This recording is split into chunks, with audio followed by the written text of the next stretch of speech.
The Chestnut King is a 2010 fantasy novel written by Andy Wilson. It is the third and final installment to the 100 Cupboards trilogy, and follows 100 Cupboards and Dandelion Fire. When 12-year-old Henry York went to stay with his cousins in Henry, Kansas, he never imagined the trips he'd be taking. The trilogy began in the first book 100 Cupboards, where Henry found 99 cupboards hidden behind his bedroom wall. Each led to a different world. He inadvertently released an imprisoned witch queen named Nimiane, who is determined to rule the cupboard worlds. Henry fought off Nimiane. In the second book of the series, Dandelion Fire, Henry gets struck by lightning after seeing what he thinks is a dandelion glowing with fire. Bad things begin to happen to him, such as going blind, and he can't open his eyes. They fix the problem by taking Henry to a doctor. Henry finds this portal that he hasn't been to yet, and that's where he meets Franklin Fat Fairy and Monmouth. After almost being tossed into the ocean, he is kept hostage in a castle of fairies. Fat Frank breaks him and Monmouth out but run into wizards and fingerlings. After Henry loses grandfather's journal, he finds a house and is saved after trying to get in. He collapses, but is taken in by his mother, who tells him all about the family. Henry finds out that he has two sisters, Isa and Una. Henry also finds out that he is the seventh son of Mordecai, and that means that he is a green child. A green child is the seventh born child in the family, and each of them has their own mark. Henry's mark is a dandelion and his father's is a grape. Later he gets christened after finding out that the green man in his letters is his father. After he gets christened, the feast gets interrupted by someone. Fat Frank yelled to Henry to throw the knife. When he does, the prison that is holding Henry's father gets broken and Mordecai is freed after being imprisoned by the Farron. In The Chestnut King, Henry's Aunt Dottie, Uncle Frank and cousins from Kansas now live in Badon Hill as well. Nimiane continues to stalk Henry. She wants his blood, as it will increase her power. The scar she previously inflicted on his face continues to grow and rot.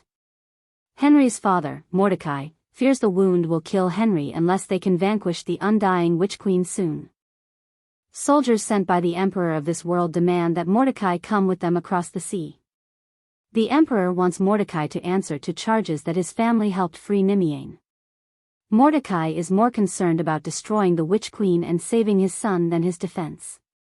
He says he will respond to the emperor once he has completed his mission. He leaves for Ender, where Nimiane resides. In response to Mordecai's disobedience to the emperor, the soldiers capture his family, including Uncle Frank, Henry's mom and his cousins. Then they set fire to the family's house, leaving Henry's cousin Henrietta and grandmother inside. Henry helps his grandmother and Henrietta escape through a cupboard portal that takes them back to Kansas. There, they enlist the help of Henry's baseball buddy, Zeke. Leaving Henry's grandmother with Zeke's mom, the three children travel through the cupboard leading to Ender. The kids find themselves in a crypt with Nimiane's relative, a shape-shifting creature called Nimroth, the maker of the Black Star. Nimiane has 10 henchmen, whom she controls with her mind. They're called fingerlings because they have fingers attached to the back of their heads.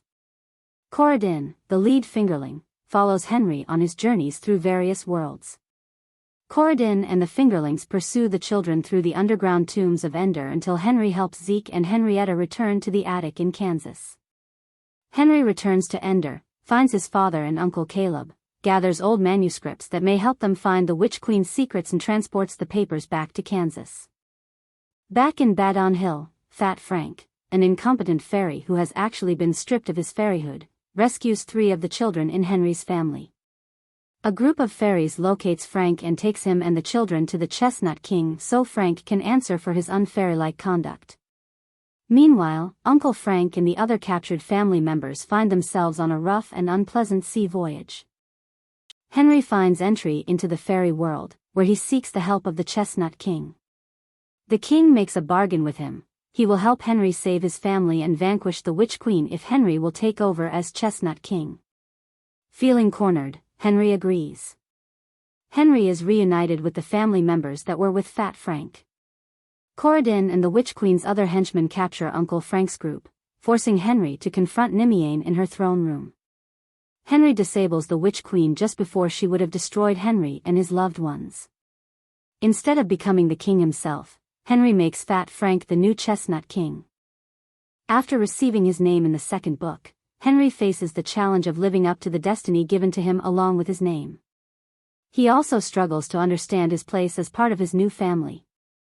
As he forms this new identity as a powerful magic user and a son and brother, he has to reconcile who he used to be with who he has become.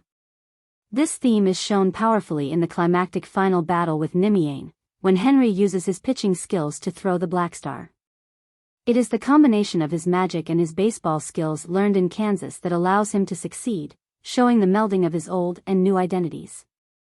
Each character demonstrates their own kind of strength, whether it be the green men with their plant magic, or the more mundane characters like Henrietta and her family.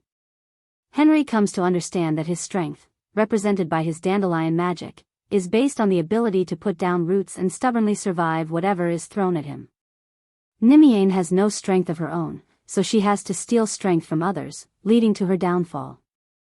According to Kirkus Reviews, the central conflict that Henry faces is, how do you kill something that cannot die? From the beginning of the book, Henry is faced with the reality that if he cannot stop Nimiane, he will die. At the same time, he sees death firsthand with the death of his grandmother. He comes to terms with this, only to be faced with the Chestnut King's offer of immortality. His experiences with Nimiane and the other immortal creatures that he meets teach him about the corruption and lack of empathy that come with immortality, leading him to first risk his life to defeat the witch and afterwards reject immortality in favor of a mortal life.